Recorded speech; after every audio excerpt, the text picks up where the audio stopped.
Harvey Weinstein is afraid of being forgotten. The disgraced producer, who will stand trial accused of rape at the beginning of next year, made the bizarre declaration during a recent interview with the New York Post. "I feel like the forgotten man," he lamented.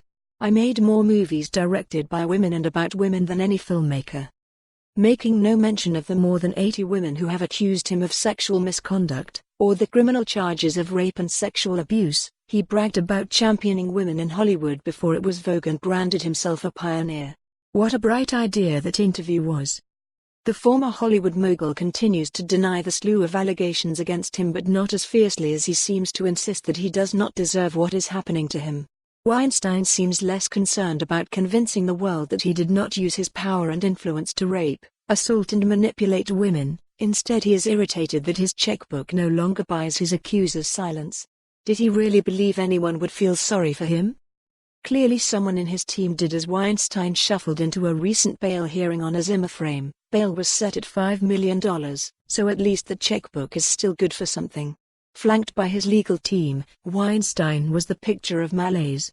How could such a fragile-looking man force himself upon women? He just made good movies. Movies about women, remember? How peculiar that he cut such a sorry figure then, when he was photographed out and about in New York City sans Walker just 1 week earlier. Weinstein is right about one thing: we shouldn't forget about him.